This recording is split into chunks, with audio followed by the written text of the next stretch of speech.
السلام علیکم دوستو پاکستان کے کچھ مشہور شخصیات ہیں جو پاکستان کی مخالف ہے، جنہیں بنا کسی شکوک و شبہات کے پاکستان کا دشمن کہا جا سکتا ہے۔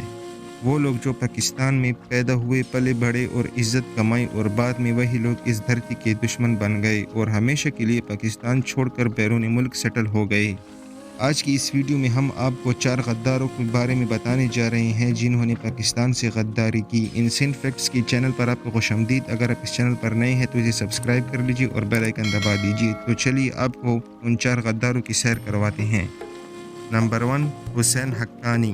دوستو، یہ شخص غداروں کی لسٹ میں پہلے نمبر پر آتا ہے۔ حسین حقانی 1 جولائی 1956 کو کراچی میں پیدا ہوئے۔ یہ ایک جرنلسٹ، پولیٹیکل ایکٹیوسٹ اور پاکستان ایمبیسڈر سری لنکا اور امریکہ تھے۔ اس شخص نے امریکہ میں رہتے ہوئے پاکستان کے خلاف ایک کتاب لکھی جسے امریکی یہودیوں نے بہت پسند کیا۔ یہ شخص جنرل ضیاء الحق کے دور میں سیاست میں آیا۔ نون لیگ کے دور میں نواز شریف نے اس کو کافی سپورٹ کیا، اور جب نواز شریف وزیر اعظم بن گیا تو یہ اس کا اسپیشل اسسٹنٹ بن گیا۔ جب PPP کا دور آیا تو بینظیر بھٹو کا بھی اسپوک پرسن بن گیا، اور ساتھ اسے ہاؤس بلڈنگ فائنینس کا چیئرمین بھی بنا دیا گیا۔ یہ سب مہربانیاں اس پر آصف زرداری کی تھی۔ سن 1992 میں ملک کی تاریخ کا سب سے کم عمر میں سری لنکن ایمبیسڈر منتخب کیا گیا، اور سن 2008 میں اسے امریکہ کا ایمبیسڈر بنا دیا گیا۔ یہ امریکہ میں رہتے ہوئے امریکہ کی تعریفیں اور پاکستان کے خلاف بھونکنا شروع کر دیا، اور امریکہ نے اسے اپنی مرضی کے سفیر مقرر کروایا تھا، کیونکہ امریکہ اپنے ملک کے مفاد کے لیے اسے استعمال کرتا رہا۔ اور اس شخص نے امریکہ کے مفاد میں اور پاکستان کے خلاف ہر ممکن کوشش کی، اور اس نے بڑی تعداد میں امریکیوں کو پاکستان ویزا جاری کر کے پاکستان میں انٹر ہونے کی اجازت دی۔ اس کے علاوہ اس نے پاک فوج کے خلاف بھی بھونکا تھا، جس کے بعد ISI نے اسے 2 مہینے کے لیے غائب کر دیا، اور کورٹ آرڈر ایشو ہونے کے بعد اسے چھوڑ دیا، اور یہ پاکستان چھوڑ کر بھاگ گیا۔ اور تب سے یہ آج تک امریکہ میں رہ رہا ہے اور وہاں بیٹھ کر پاکستان کے خلاف من گھڑت باتیں کرتا رہتا ہے۔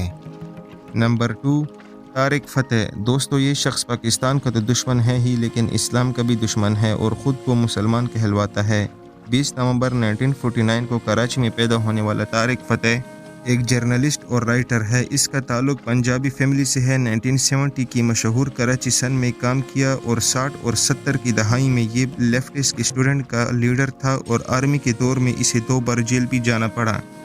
جنرل ضیاء الحق کے دور میں اس پر غداری کا الزام لگایا گیا، اور اس کی صحافت پر بھی پابندی لگا دی گئی۔ دوستو، میں آپ کو یہ بھی بتاتا چلوں کہ یہ غدار ہونے کے ساتھ ساتھ ایک نہایت بدتمیز انسان بھی ہے۔ 1987 میں سعودی عرب چلا گیا، اور پھر وہاں سے کینیڈا کی امیگریشن کروا کے کینیڈا شفٹ ہو گیا، اور تب سے لے کر آج تک یہ پاکستان اور مسلمانوں کے خلاف بھونکتا چلا آ رہا ہے۔ 5 سال کے بعد یہ انڈیا گیا اور مسلمانوں کے خلاف ہندوؤں کے ساتھ مل کر پروپیگنڈا کیا۔ یہ شخص جہاں بھی جاتا ہے پاکستان اور مسلمانوں کے خلاف بھونکتا رہتا تھا۔ اور دوستو، ایک بات اور بھی میں آپ کو بتاتا چلوں کہ اس کی 2023 میں موت ہو گئی ہے، اور انڈین میڈیا نے اس کی تصدیق کی ہے۔ نمبر 3، ماروی سرمت۔ دوستو، ماروی سرمت کے نام سے تو آپ ضرور واقف ہوں گے، اگر نہیں تو میرا جسم میری مرضی کا نعرہ تو آپ نے ضرور سنا ہوگا۔ اس نعرے کو ایجاد کرنے والی اور پاکستانی خواتین میں بے حیائی پھیلانے والی عورت یہی ماروی سرمت ہے۔ 11 جون 1970 کو سیالکوٹ کی ایک غریب اور شریف گھرانے میں پیدا ہونے والی یہ عورت اس دور میں پاکستان میں بے حیائی پھیلانے والی اور سب سے متنازع عورت تصور کی جاتی ہے۔ یہ ایک سیاسی مبصر اور سوشل ڈیموکریٹ ہے۔ اس نے اپنی صحافت اور سوشل سرگرمیوں کا آغاز 1990 میں کیا۔ اس نے سن 2002 میں عورت فاؤنڈیشن کے قانون ساز کے پروگرام میں شمولیت اختیار کی۔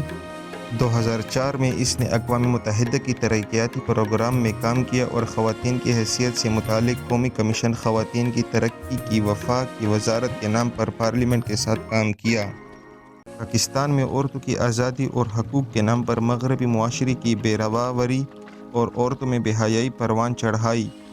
اسے 2010 میں حکومت پاکستان کی جانب سے صدر آصف علی زرداری کے ہاتھوں ہیومن رائٹس ایوارڈ اور 2012 میں فرینڈ آف پارلیمنٹ ایوارڈ دیا گیا، لیکن یہ عورت ہمیشہ پاکستان اور پاک فوج کے خلاف باتیں کرتی رہتی ہے، اسی لیے اسے پاکستان میں رہنا اچھا نہیں لگتا، اور یہ برطانیہ میں رہتی ہے اور وہاں بیٹھ کر عورتوں کے حقوق کے نام پر پاکستانی غیرت مند لوگوں اور پاک آرمی کے خلاف زہر اگلتی رہتی ہے۔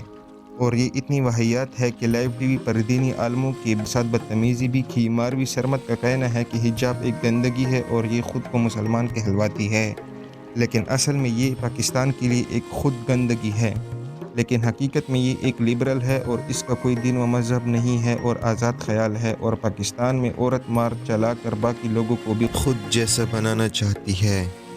ملالہ یوسفزئی۔ دوستو، دنیا کی سب سے کم عمر نوبل پرائز حاصل کرنے والی ملالہ یوسفزئی کو آپ ضرور جانتے ہوں گی۔ کسی وقت پاکستانیوں کی ہر دل عزیز جاننے والا ملالہ دراصل غداروں کی فہرست میں آتی ہے، کیونکہ اس نے پاکستانیوں کے دلوں اور یقین کے ساتھ کھلواڑ کیا ہے۔ لوگ جتنی زیادہ اس سے محبت کرتے تھے، اب اتنی ہی زیادہ اس سے نفرت کرتے ہیں۔ اس کی مین وجہ یہ ہے کہ اس نے جو کتاب لکھی، آئی ایم ملالہ، دراصل یہ کتاب کرسٹینا لیب نامی ایک جرنلسٹ نے لکھی ہے۔ اس کتاب میں کھلم کھلا پاکستان، اسلام اور پاک فوج کی مخالفت کی گئی ہے۔ حکومت پاکستان کی جانب سے اس پر پابندی عائد کی گئی ہے، لیکن دیگر ممالک خاص طور پر انڈیا اور امریکہ میں اس کتاب کو کافی پذیرائی ملی ہے۔ اس کتاب میں قرآنی آیات اور اسلامی احکامات کی بھی مخالفت کی گئی ہے۔ مثال کے طور پر ایک مرد کا دو عورت سے نکاح کرنے کو غلط قرار دیا گیا ہے، اور اس کے پیج نمبر 28 میں اسلام کا مذاق بنایا گیا ہے اور نعوذ باللہ اسلام کو دہشت گرد قرار دیا ہے، جس پر ملالہ کو باہر ملک میں دولت، شہرت اور اعزازات سے نوازا گیا۔ اب یہ مکمل طور پر برطانیہ میں رہتی ہے اور وہاں بیٹھ کر پاکستان کے خلاف زہر اگلتی رہتی ہے۔ مشہور گستاخ رسول تسلیمہ نسرین ملالہ کو اپنی چھوٹی بہن قرار دیتی ہیں، جس نے رسول اللہ صلی اللہ علیہ وآلہ وسلم کے خلاف گستاخانہ کتاب لکھی تھی۔ دوستو، ملالہ کی پوری کتاب میں اللہ کے نام کی جگہ صرف گوڈ لکھا گیا ہے، جبکہ حضور اکرم صلی اللہ علیہ وآلہ وسلم کے پورے نام مبارک کے بجائے صرف محمد لکھا گیا ہے، پیس بھی اپون ہم نہیں لکھا گیا۔ ملالہ اور اس کا باپ لوگوں کے لیے رول ماڈل تصور کیے جاتے تھے، لیکن ان کا مکروہ چہرہ بے نقاب ہونے کے بعد ہر پاکستانی ان سے نفرت کرتا ہے، اور باپ اور بیٹی دونوں غدار مل کر پاکستان کے خلاف اور اسلام کے خلاف من گھڑت باتیں کرتے رہتے ہیں۔